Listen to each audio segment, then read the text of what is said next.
Welcome back to Good Morning Nigeria. It's time for our top story. Now, with vast amounts of items and services being available just a click away around much of the world, it's no wonder that Nigerians are opening their arms to e-commerce. But how ready are we for e-commerce on a larger scale? Well, joining us to help us answer this question, and I've been given a thumbs up by the ladies in the studio, so I hope I'm not going to mess up your name now. Gbolahan Fagbure. He is the CEO of supermart.ng. I'm going to take his silence for fantastic pronunciation. I couldn't even said it better myself. 100%. Such a kind man, I have to say that. Thank you for joining us. It's a pleasure to be here. Okay, so, looking at e-commerce around the world, if we look at e-commerce in the US, it's something that picked up more than a decade ago. I would love to begin the conversation with, yes, we may be welcoming e-commerce, but why is it taking us so long to finally get to this point? I think it's a stage of development. So if you look back, 5, maybe 6 years ago, e-commerce wasn't really available here in Nigeria. But if you now go back about 3-4 years, you found that more and more players are coming into the industry, whether it's people who are doing a wide assortment from everything from mobile phones to shoes, to clothes, to white goods, or people who are specialists in particular areas, people who are just specializing in fashion, some specializing in, I think there's a guy I saw last week who's doing used tires, of people like us, supermarkets who are doing groceries. So I think you will only find that trend growing and growing. And of course, as people get more comfortable with paying online, doing transactions online, they will have more trust in the service. As long as the payment services work and the service they are rendered are reliable and trustworthy, you find that e-commerce will continue to rise in Nigeria. And we've certainly seen 30% year-on-year growth across the industry in the last 4 or 5 years. Fantastic points you raised on the partner organizations you have to work with in terms of payments online. You have to work with some banking services, and some people, for a number of people, that's their biggest fear, in terms of buying something online. I want, how safe is my card, using my card online? Am I sure that they wouldn't overcharge me, and then to resolve the issue will take a long time? How do you assure people, how do you assuage the fears of your customers that indeed it's all right for them to use their cards or spend money online? I think anytime I'm asked this question, the first thing I always say is probably using your card is probably the safest place in the world to use a debit card, because there's nowhere else in the world that I know where there is 3-factor authentication. So first of all, you put your card in, you put your chip, you put your PIN number, and you put your password in there. You now put a one-time password. Everywhere else in the world, they're moving towards just, either just a touchless payment where you don't actually have to put any password. So here, those are 3 different steps of checks. That's very interesting to say. It's actually and in all my time in e-commerce, I don't recall, it probably has happened, but I don't recall any serious case of fraud. Okay. Whereas, if you're doing cash payments, there's possible case of theft when you're doing things like, pay on delivery.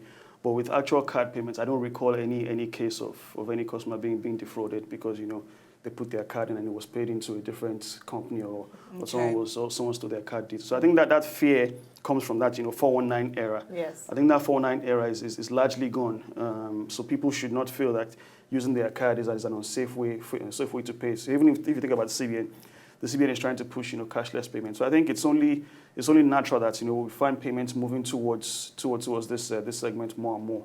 Okay. Now, looking at, that's perhaps a con that many people look at in terms of not being quite ready to move that forward.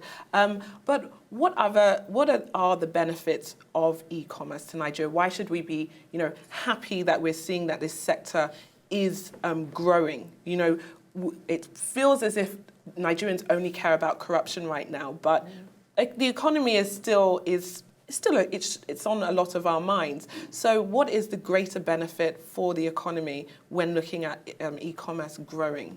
Yeah, so if you think about a typical consumer, a typical customer, you want to buy a mobile phone. How do you compare prices? How do you find these mobile phones? So if I walk in VI, for example, where can I go to buy a mobile phone? If I go to Saka Tinubu, it's going to take me half an hour to find parking. Where else can I go? I want to go to Computer Village in Ikeja. I don't have 2 hours to spend. What is the most convenient way to find the widest assortment of everything? I can go online and check various services and say, okay, fine. On this site or on that site, I can find probably hundreds of different phones, compare prices, check out their features in detail, and can then now make a decision. And that phone is delivered to me. I don't have to leave my office. So for us, when we sell groceries to customers, do you really want to go into a supermarket, walking down the aisle, spending an hour queuing, looking for parking, when you can just do it online? It gets delivered to you, and then you can carry on with your day, carry on with your personal activities. And so for us, that sense of convenience, that sense of bringing a market that was typically just offline before and bringing it online. So for us at Supermart, some of the things we do is we partner with local markets, so people who are selling pomo, people who are selling ogbono. And those people... I can buy pomo online? Yes. Wow. Yes. So those wow. people... You would have like, what? Those people who are selling only to people who drive into the local markets will never have had access to the kind of customers we have. So for us, we're even helping to develop that segment of the retail chain as well. I mean, everything sounds so wonderful, but there's still that resistance from, the person that's had their shop for the last 5 years, and to them, everything is going well. They seem to not want to, there seems to be this tug against moving into, the realm of e-commerce. There are some challenges, there must be as well, involved with moving towards e-commerce if you have a business, or are people completely misguided and they don't know that they're missing a huge opportunity? Yes, I think you'll find people who are more receptive to that kind of move than others. So I mean, typically people who so I'll probably say there have been e-commerce firms in Nigeria probably for about 5-6 years, but we talk about professional e-commerce probably the last 3-4 years. And when people have seen, how well these businesses have done in terms of, sales and they're generating, they are then being encouraged to go online. So whether it's people selling phones or who are doing groceries, and even for those who are a bit resistant now, that's fine, as long as they're able to keep their business going on an offline basis. I mean, e-commerce may not be for everyone. Some people will say, look, I want to keep a very small store. I want to make my service traditional, have a personal service. And of course, some businesses may not be fit for e-commerce. I mean, if you are doing it with something that's very, very personal, something that's very high-end, it may be better for you to stay offline.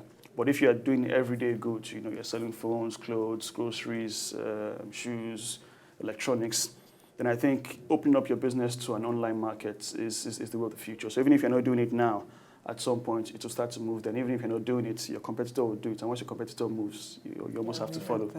I just wanted to ask, how important do you think it is to have an online presence in Nigeria? So like Eno mentioned earlier on that we're seeing an emergence of people going more online and having their businesses online. So you might still want to maintain a physical presence, but how important is it to still have that online presence as well? Man, I think it's key if you are doing everyday essentials, like all the products I've mentioned just now. So, I mean, you can have a physical store and you can also then have an online presence. Okay. You've seen that model happening across, the US, the UK, China, across Asia.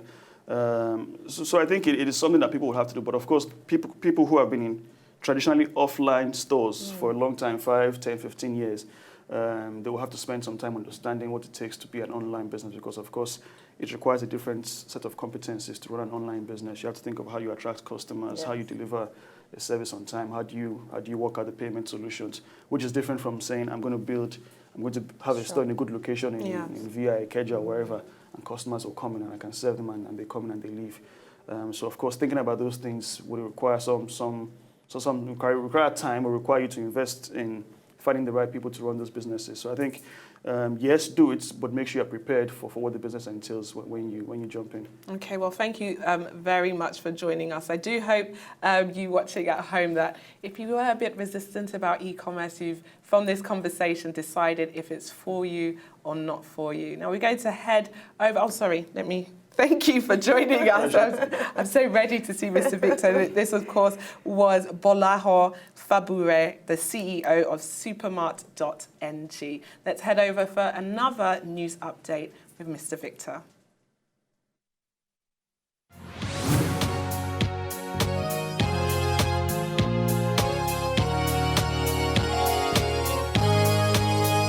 So, did you like what you just saw? I know you did. It's very simple. If you want to see more, just subscribe to our channel right now.